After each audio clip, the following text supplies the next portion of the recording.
Nadab et Abihu étaient fils d'Aaron, et Aaron était le grand prêtre choisi par Dieu. Ils prirent chacun un brasier, y mirent le feu et posèrent du parfum dessus. Ils apportèrent devant l'Éternel du feu étranger, ce qui ne leur avait point ordonné. Alors le feu sortit de devant l'Éternel et les consuma. Ils moururent devant l'Éternel. Ce que firent ces deux hommes n'était pas de la rébellion contre Dieu. Leur intention était de brûler de l'encens pour le servir et pour lui plaire. Cependant, ce qu'ils firent ne leur avait pas été recommandé par Dieu. Parce qu'ils ne se conformèrent pas à la façon d'agir de Dieu, ils furent jugés par lui. Les deux fils d'Aaron pensaient ainsi, puisque Dieu n'avait pas interdit l'usage d'un autre feu pour brûler le parfum, alors un feu ordinaire pouvait être utilisé.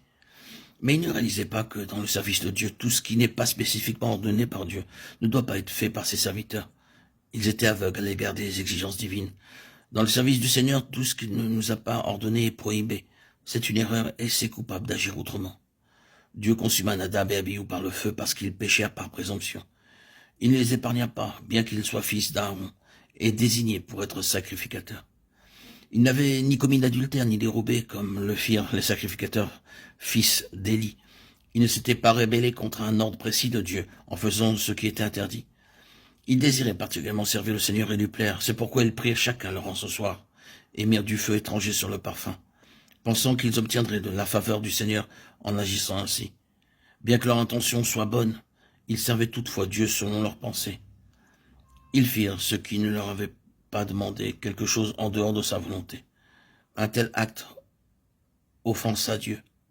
En servant le Seigneur, nous ne devons pas admettre comme principe que nos bonnes intentions sont sa volonté. Notre intention peut être bonne, mais si elle est réalisée présomptueusement, nous serons unis à cause de notre péché de présomption, punis et désunis. Peut-être que nous ne voyons pas aujourd'hui dans notre travail le sévère jugement de Dieu. Mais cependant, toutes les œuvres du feu étranger seront manifestées et jugées le jour où nous comparaîtrons devant le tribunal de Christ. Que Dieu nous ouvre les yeux pour voir ce qu'est le péché. Sans nul doute, l'adultère, le vol, la tromperie, l'injustice et l'impureté sont des péchés, mais faire l'œuvre du Seigneur, prêcher, aider les autres sans un ordre divin sont des actions qui sont aussi coupables.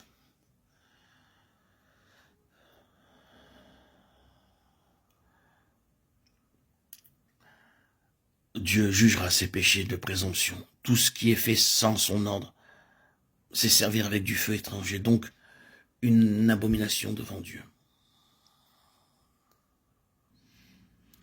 Nous devons obéir à ce que la croix nous enseigne. Tout ce qui n'obéit pas à cette loi devra mourir.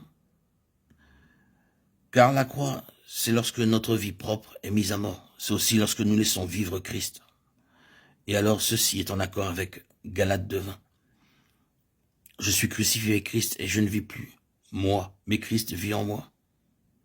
La croix agit à l'égard de la sagesse, des opinions, de la force, du zèle, des espoirs et des désirs de notre vie propre. Ce n'est qu'après avoir été disciplinés que nous pouvons aller devant Dieu pour le servir. Rappelons-nous que beaucoup de notre zèle peut être du feu étranger. Souvent, les gens s'interrogent pour savoir comment faire prospérer l'œuvre du Seigneur et plaire à Dieu. Toutes ces initiatives sont le résultat de leurs pensées charnelles. Eux-mêmes n'ont pas été traités par la croix, ni leur habileté désapprouvée. Du zèle, oui, mais du zèle venant pas de Dieu. C'est assurément du feu, mais c'est du feu étranger et non pas le feu de l'autel. Tout ce qui ne vient pas de la croix, c'est-à-dire de l'autel du reniement à soi, n'est simplement que du feu étranger. Un tel feu n'est rien d'autre que le feu du moi, procédant de la vie d'âme. C'est le feu de la puissance de la vie naturelle. Le feu du moi s'ingérant dans les affaires de Dieu. Les choses peuvent indiscutablement être de Dieu, cependant la vie de l'âme peut vouloir décider comment les accomplir. Si nous sommes dépendants de notre sagesse, utilisant nos méthodes, en insistant dans les affaires de Dieu avec nos opinions, nous apportons du feu étranger, du feu qui non seulement ne peut être accepté par Dieu, mais qui provoquera notre mort en sa présence. Les fils d'Aaron, Nadab et Abihu prirent chacun un brasier, y mirent le feu et posèrent du parfum dessus. Ils apportèrent devant l'Éternel du feu étranger, ce qui ne leur avait point ordonné.